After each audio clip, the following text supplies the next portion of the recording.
Welcome back. We're still coming to you live from the Results Operations Center here in Midrand Galaga Estate. And we're coming to the business end of things. As I mentioned before, the results are coming in thick and fast. And we're still getting reactions from the first time entries of this year's elections. We're sitting at about 98.51 completion of the voting districts. And joining me right now is Mr. Ace Makgashule from ACT. And Dr. Makgashule, thank you so much for joining us and welcome to Salam Media. Thank you, Salam Media.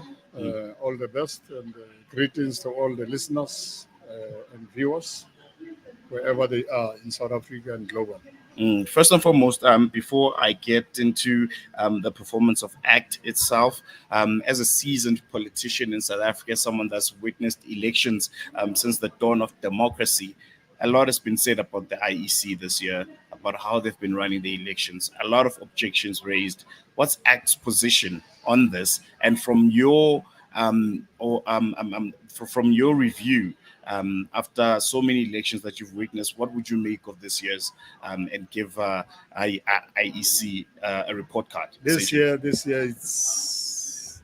real. It's things are not right.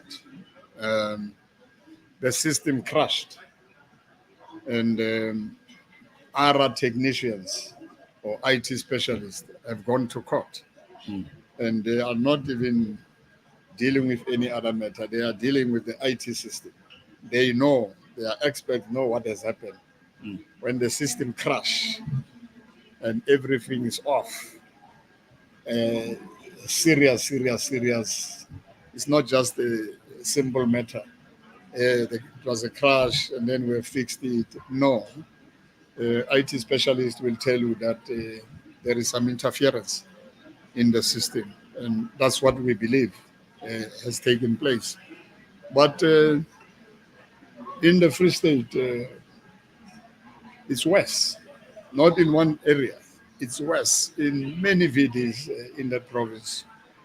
There are even situations and incidents where we find presiding officers with ballot papers in front of them, sitting alone in an office, and I'm citing somebody in Sasolburg.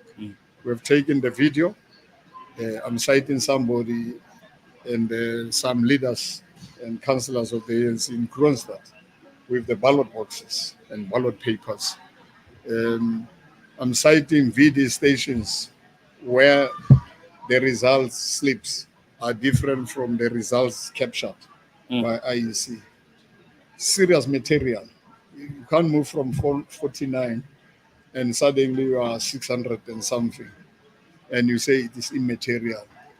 Even here in Fourways, where my son and our staff voted, the results is zero. And these are leaders and members of ACT, staff members and leaders who voted at Fourways. And the results come out and say ACT zero. One of our relatives, Kumalo's relative in Foslo, the old lady is the one who made us aware after seeing a WhatsApp of the ANC, because she was part of and she's the one who alerted us to say, no, but the whole family voted, and I voted ACT, and the family voted ACT. You're even wearing ACT t-shirts. And she alerted us that in that station, also the results is zero. And says, how come? It's an old lady. So in Bethlehem, where we have 300 votes, what is recorded is 30 votes. Is that not material? In Bloemfontein, out of 134,000, where we are strong, we get 800 votes. It can't be, and that's why we are calling for a recount in Soweto, in Northwest, in Limpopo.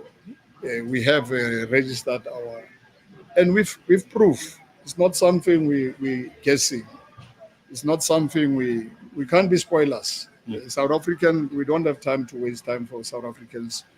We can't be spoilers. So a recount is what is actually needed. The parties in the Western Cape have called for a recount. Remember, in the Western Cape, we are also contesting regional elections. We are on the regional ballot. So all the parties there are contesting and they want a recount. We want a recount in the Free State, in Northern Cape, in Northwest, in Eastern Cape, in Gauteng, and specifically in the Free State, because we have absolute proof. We're not just talking something, it's not figmentation of our minds. So I hope the IEC will do the right thing and allow a recount. It's allowed within the time frames. Elections are supposed to be declared within 7 days. Um, we have talked to UDM, we have talked to MK, we have talked to Freedom Front, we have talked to Hope South Africa, we have talked to ARA. ARA has already gone to, we have talked to COPE. Everybody says, why don't we consider legal action? Mm. Because legal action will tell us. But if IEC can do the recount, we'll be satisfied with whatever. But I'm sure IEC is going to be cautious because that recount is going to open a can of worms. A can of worms. Are you essentially saying there might have been foul play in this year's election? And from what you've observed, I'm sure from your people on the ground, who are they suggesting this foul play was committed by? They allege the IEC presiding officers. Under whose instruction? The ANC, as I say in the Free State, ANC leaders were involved. And I'm citing Kronstadt as an example, but we know throughout. And that's why they were jumping even before the results that they have won and all that. And we knew what is happening. We have our own intelligence. Yeah.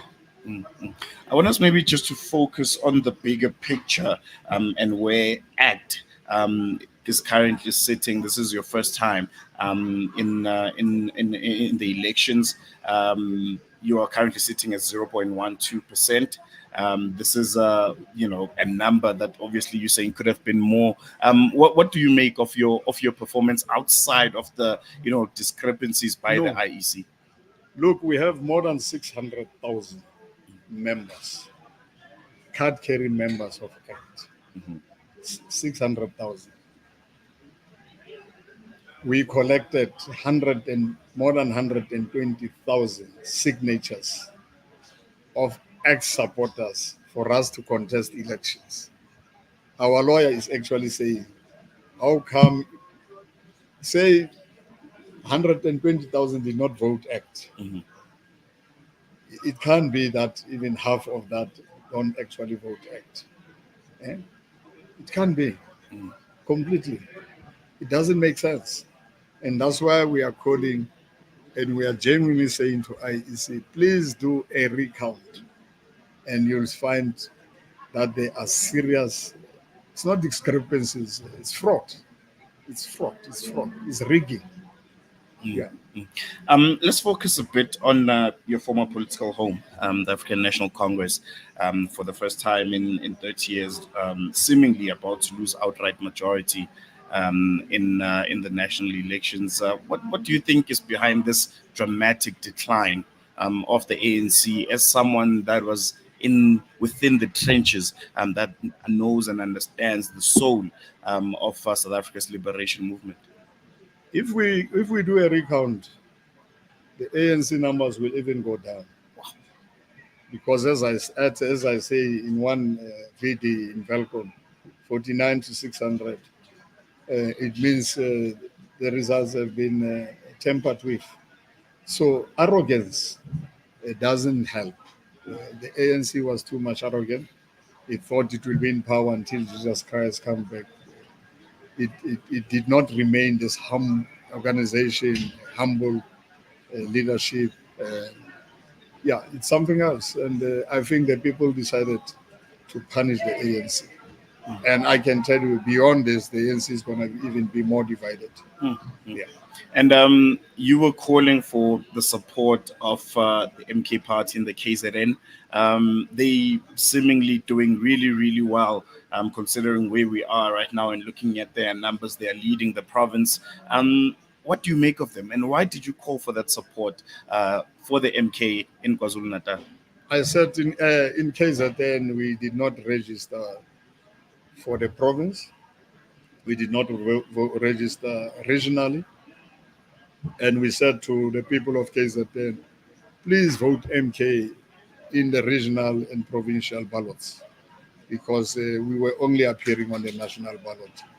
And MK is part of one of the organizations which is part of our alliance. We share the same ideology. We are about our black majority in South Africa. We do still care. We are not captured by anybody. That's why we are not funded by people who have funded all these other parties in South Africa. We were on our own. And looking at how things are looking, it almost looks like we're going to have a government of national unity, or quote unquote coalitions, which is a word that was thrown around. Do you feel like South Africa's democracy, 30 years as it is ready for coalition government? We've seen how they've been in metros, in some provinces across the country, and that didn't give a positive indication. Nationally, do you see it working out? Well, you have no option. What else can you do? It's going to be a coalition. Um, um, and whether it will work, I don't think so. But Why? Why do you think it might not work? Because I've seen what is happening in the metros where there is coalition. People are no more. It's no more about our people. It's no more about service delivery. It's no more about policies. It's about individuals. It's about money. It's money politics has crept into South Africa now. A lot of people, even as I say, an alleged presiding officers, it is clear money has been all over, and people were just buying and spending money here and there. Politics have changed, but let's hope that coalition at national and provincial, there's no choice. They will have to work. Yeah. I think we're going to leave it there, Mr. Makgashule. Thank you so much for giving us your time, and all the best with a few percentages left. Sure. Appreciate it. Wonderful. That was Mr. Makgashule there. We're going to take a quick break. When we come back, we'll be giving you more from the Results Operations Center here in Midrand. Okay.